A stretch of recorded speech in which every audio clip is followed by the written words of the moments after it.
भारत सरकार का सबसे बड़ा और महत्वपूर्ण महकमा भारतीय रेल मंत्रालय है। इसलिए रेलवे को भारत का लाइफलाइन भी कहा जाता है। जहां एक ओर भारतीय रेलवे की सवारी गाड़ी रोजाना 231 लाख यात्रियों को ढोती है, वहीं दूसरी ओर रेलवे की मालगाड़ी रोजाना 33 लाख टन माल ढोती है। विश्व पटल पर दुनिया की चौथी सबसे बड़ी रेलवे सेवा में भारतीय रेलवे के स्वामित्व में 12,147 लोकोमोटिव, 74,003 यात्री कोच एवं 8,702 यात्री ट्रेनों के साथ प्रतिदिन कुल 13,523 ट्रेनें के संचालन से रेलवे को ₹1 में 27 पैसे यात्री किराए से एवं 8 पैसे दूसरे मदों से यानी कुल 33 पैसे की आमदनी होती है। वहीं दूसरी ओर 2,300 माल ढुलाई केंद्र पर प्रतिदिन 2,89,185 वैगन एवं 7,350 मालगाड़ी द्वारा माल यातायात किराए से ₹1 में 63 पैसे की आमदनी होती है। आपको यह जानकर आश्चर्य होगा कि सवारी गाड़ी प्रत्येक साल 10 से 60% घाटे में चलती है, जिसकी क्षतिपूर्ति मालगाड़ी से होती है। तो यह कहना कहीं भी गलत नहीं होगा कि भारत का लाइफलाइन जो रेलवे को कहा जाता है, अगर रेलवे का कोई लाइफलाइन है तो मालगाड़ी से जो 33 लाख टन माल प्रतिदिन अपने कंधे पर ढो करके देश के कोने कोने में पहुंचाने का जो काम रेलवे माल गोदाम के श्रमिक कर रहे हैं और रेलवे को लगभग 67 से 70% की आमदनी देने का जो काम कर रहे हैं, वो रेलवे माल गोदाम के श्रमिकों के बिना यह संभव नहीं है। अंततः रेलवे माल गोदाम के शोषित पीड़ित श्रमिकों के हक अधिकार दिलाने के लिए एवं भारत सरकार को रेलवे माल गोदाम के श्रमिक जो देश एवं रेलवे के विकास में सबसे महत्वपूर्ण योगदान दे रहे हैं, इन सभी विषयों से अवगत कराने के लिए श्री अरुण कुमार पासवान जी ने वर्ष 1998 ईस्वी में भारतीय रेलवे माल गोदाम श्रमिक संघ की स्थापना कर भारतवर्ष के रेलवे माल गोदाम श्रमिकों को संगठित कर भारत के मंडल रेल प्रबंधक, महारेल प्रबंधक, संसद भवन का घेराव, दिल्ली के जंतर मंतर पर कई दिनों तक धरना व प्रदर्शन एवं जेल भरो आंदोलन कर भारत सरकार को रेलवे माल गोदाम के श्रमिकों के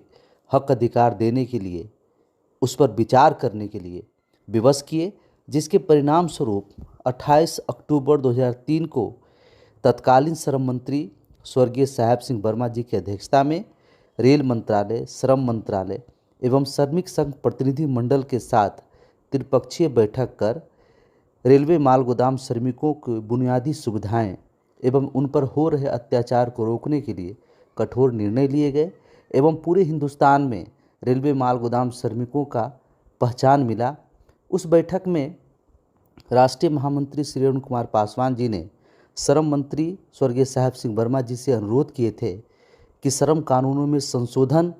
कर रेलवे माल गोदाम के श्रमिकों के देश एवं रेलवे में उनके महत्वपूर्ण योगदान को देखते हुए श्रम कानून में स्थान दिया जाए। राष्ट्रीय महामंत्री जी के नेतृत्व में संगठन लगातार रेलवे माल गोदाम श्रमिकों को वाजिब मजदूरी प्राप्त हो, निश्चित वेतनमान मिले, रेलवे के अन्य कर्मचारी की तरह वो सभी सुविधाएं प्राप्त हो, इसके लिए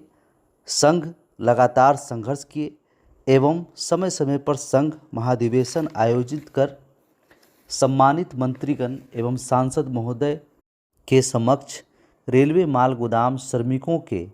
रेलवे में इनकी महत्वपूर्ण भूमिका से अवगत कराने का काम किए एवं संगठन लगातार रेल मंत्रालय एवं श्रम मंत्रालय के साथ बैठक कर रेलवे माल गोदाम के श्रमिकों को उनका हक अधिकार दिलाने का काम कर रही है। भारतीय रेलवे माल गोदाम श्रमिक संघ भारत सरकार के श्रम एवं रोजगार मंत्रालय के प्रति आभार प्रकट करती है कि इन्होंने 4 लेबर कोड कानून के रूप में परिवर्तित कर लोकसभा एवं राज्यसभा से पारित कर नए श्रम कानून के रूप में अमली जामा पहनाया, जिससे संपूर्ण भारतवर्ष के संगठित एवं असंगठित क्षेत्र के मजदूरों का भविष्य का रास्ता प्रशस्त हुआ। एवं भारतीय रेलवे माल गोदाम श्रमिक संघ के माननीय राष्ट्रीय महामंत्री श्री अरुण कुमार पासवान जी का संघर्षपूर्ण प्रयास भी सफल हुआ। नए श्रम कानून पारित होने के बाद पुनः दूसरी बार 23 मार्च 2021 को तत्कालीन माननीय श्रम मंत्री जी की अध्यक्षता में त्रिपक्षीय बैठक का आयोजन किया गया, जब संघ के प्रतिनिधि मंडल ने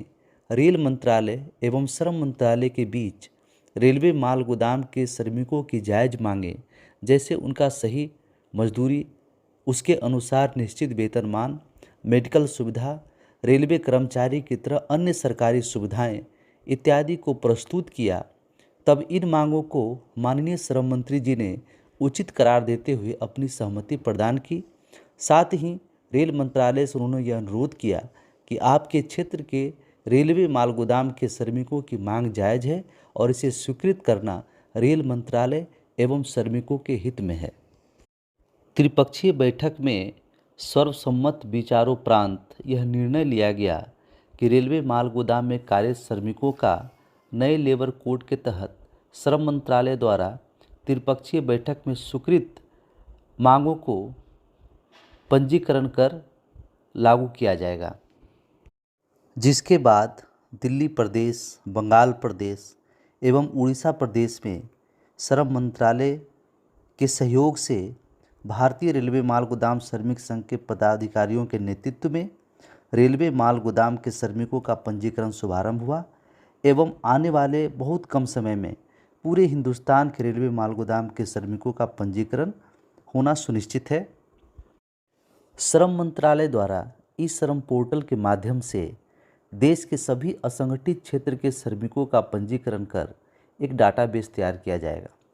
जिसके बाद विभिन्न क्षेत्र के श्रमिकों को 4 लेबर कोड श्रम कानून के तहत प्राप्त सभी बुनियादी सुविधाएं को योजनाबद्ध तरीके से लागू किया जाएगा। इस संदर्भ में संघ यह कहना चाहती है कि भारतवर्ष के विभिन्न क्षेत्र के श्रमिकों का ई श्रम पोर्टल पर पंजीकरण होना है। साथ ही रेलवे माल गोदाम के श्रमिकों का पंजीकरण भी होना है, जिसकी शुरुआत हो चुकी है। संघ यह स्पष्ट करता है कि अलग अलग क्षेत्र के श्रमिकों का काम का स्वरूप भी अलग अलग है, जिसके कारण श्रमिकों का न्यूनतम मजदूरी और उन्हें दी जाने वाली सुविधाएं की तुलना किसी अन्य श्रमिकों से नहीं की जा सकती है। उदाहरण के तौर पर एक हमारा भाई जो रिक्शा चालक है और किसी कंपनी में कार्यरत श्रमिक, दोनों का इस श्रम पोर्टल पर पंजीकरण होना है, लेकिन दोनों की न्यूनतम मजदूरी और प्राप्त सुविधाएं समान नहीं हो सकता है। ठीक इसी प्रकार रेलवे माल गोदाम के श्रमिकों का जो न्यूनतम वेतनमान मिलना है, इसकी तुलना किसी अन्य क्षेत्र के श्रमिक साथियों से नहीं की जा सकती है। संघ अपने श्रमिक साथियों से यह कहना चाहती है कि देश एवं रेलवे में आपके महत्वपूर्ण योगदान के कारण एवं विगत त्रिपक्षीय बैठक में ली गई निर्णयानुसार आपकी न्यूनतम वेतनमान अन्य क्षेत्र के श्रमिकों से भिन्न होगी, जो संघ एवं श्रम मंत्रालय द्वारा प्रत्येक रेलवे माल गोदाम पर कैंप लगाकर सरकारी पंजीकरण करने के बाद ही लागू होगी। सभी श्रमिक साथियों को यह सूचित किया जाता है कि किसी भी प्रकार की असुविधा होने पर अथवा सूचना प्राप्त करने हेतु वेबसाइट पर दिए गए हेल्पलाइन नंबर या प्रदेश कमेटी के सदस्यों की सूची एवं उनके मोबाइल नंबर से संबंध स्थापित कर जानकारी प्राप्त कर सकते हैं।